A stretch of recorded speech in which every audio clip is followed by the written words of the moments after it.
I invited the friends over who were my editors to talk about the meaning of the book for them and what happened for them reading my book. Ruth Merriman is at that end, and this is Sue Seidel, and my friend Karen Nelson. Sue was the woman I didn't know at all. So, and we have become friends from this. So, Ruth, I'd like to ask you what picture you brought to show us and what it means to you. Well, I brought several, but I'll just work with two. And interesting, they've been under the bed in a bag for many years. And all the photographs were taken by my grandfather, who was a professional photographer. And this one is when I'm 1 year old. Oh my God, the dress is just Isn't that wonderful. gorgeous? Yes. I looked at that and remembered that my grandmother was very disturbed about my ears. They, as you see, stick out a little. And it has been an issue. Doesn't look like it to me. It has been an issue for me all my life. That explains your haircut. Yeah, always covering the ears. But my grandmother taped my ears. I could never pull back my hair. And you already liked dresses. I love clothes. Yes, I was a little fashion gal at one. Mm-hmm. And this one I'm a little older. And again, this is a dress that I'm sure grandmother made for me. Oh, the hair is just wonderful. I know. I always had curls. And no, it brought back a lot of memories of, especially being photographed by my grandfather. He lived with us in his 80s and 90s. And we had to pose a lot. Were you close to him? As close as anyone could be to him. He was very private, very British, and he used to say over and over again, when he did speak, he'd say, "Silence is golden." Well, you like to talk. That must And I love to talk. And his son, my dad, loved to talk. My dad was very, very social. Was it easy for your dad having him in the house? I don't know. In the later years, no, because Grandpa got very senile, and he would end up on people's porches, early in the morning. My dad did that. That was so difficult. Really He'd get lost. He wouldn't know where he was. Yeah. Very tough. Yeah. But we kept him at home as, people did then. In some ways, that's easier than what we do today. I thought, as you were speaking, I was thinking of long-term care insurance, which is what we do, or we're alone. Right. A lot of old people are alone. Right. So better when there were extended families. Yeah. Oh, so the photographs brought back a lot of memories, and those were happy. I was pretty happy. I'm smiling in all my photos. So am I in most of mine, but which was reassuring to me. I did have a happy childhood, at least, until my mom got sick. Mm-hmm. Sue, do you?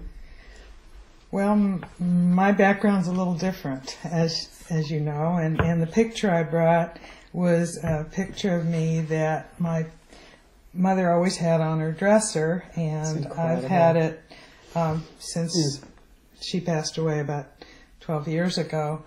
And it was taken the summer that we came to the United States. Can I interrupt you and ask you if you can tell the women watching this? Wow. Yeah. Those shorts are really something. Can you tell us why you came to the United States and how your background is different? Well, my mother and I came in August of 1938, just 70 years ago, because of the Nazi invasion of Europe. My parents were of Jewish background, although we were not raised Jewish, and I was born in Palestine, and then when I was 1 year old, my parents... I didn't know. My parents... My father came to the United States in 1937 because of an uncle in Rhode Island, and then my mother and I, he helped to bring my mother and I the next summer when I was 2. And where did you come from? We had come from Czechoslovakia. We had lived with her parents. And this little outfit I didn't know until just now when I took the photo out of the old frame to bring it here, and on the back my mother had written that this outfit was knitted for me. by the grandmother that we lived with in Czechoslovakia. And it was a Tyrolean outfit, and it added to the feeling that they identified much more as Austrian than as Jewish. And so I think that's why they didn't understand how bad it was going to be. And sadly, my grandparents were lost in the concentration camps. So I grew up without grandparents. And do you remember them at all, or were you too young? I was too young. I don't really remember that. How did you get out? How did your parents manage to escape? Well, because of the uncle who had lived in Rhode Island. He helped almost 40 people come from Europe. It's pretty amazing. I'd love to know how he did it, because my parents and my uncle, especially, who was an attorney, well, it's in the book, so you all know this, tried to get family to this country and couldn't, and they all perished. Oh, they did. Everybody died. I don't really know, of course, how he managed, but it was early. It was in the late 30s, so it may have been, Hitler didn't go into Czechoslovakia until November, and we left in August. So boy, are you fortunate. I feel like my whole life has been extraordinarily lucky. I feel very grateful, including the fortunate part about living here now. So anyway, so it brought up some memories, and I learned something new by finding the picture. Amazing. Do you remember what you were thinking when that photo was taken? No, and it's interesting because what I realize is how language affects your memories, because I was speaking German at that point. And after we came to this country, my father was very insistent that we speak only English. And I was, of course, the one that mostly was affected by that, because he and my mother continued to speak German to each other, but not to me. Oh, really? And so that I think one of the things that came up with Nancy's book was I realized how few memories I had of my early childhood. And then thinking about it, it may have been just the language problem, this being transitioned out of the language that my parents used into English. Well, I remember you saying to me with some amazement the first time we got together at Ruth House that you didn't have memories of your early childhood and couldn't believe how many I had. Right. And I asked you, do you have any idea why you don't have memories?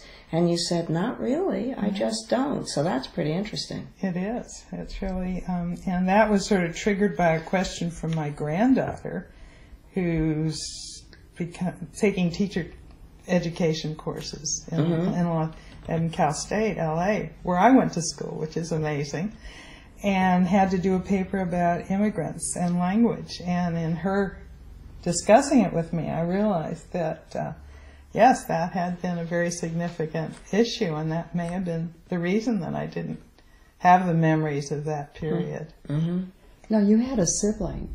I have two younger have brothers. two. They were both born here. Okay. Yeah. So they're much Different. Yeah, much younger. I have a brother who was 5 years younger and a brother who's 9 years younger. So their memories are totally very different. Totally right. different. My father did us a great favor by assimilating so quickly, so that by the time I was in school, I, was able to. You didn't sound different.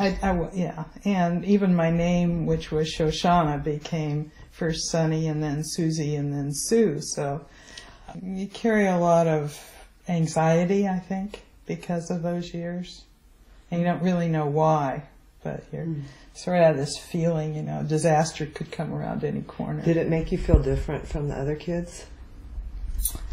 Well, I felt different. I never quite knew exactly why, but definitely had a different experience. And then, of course, I was one of those kids that I found the library in 4th grade, and that was... So did I. Yes, That's what brought us together. Right.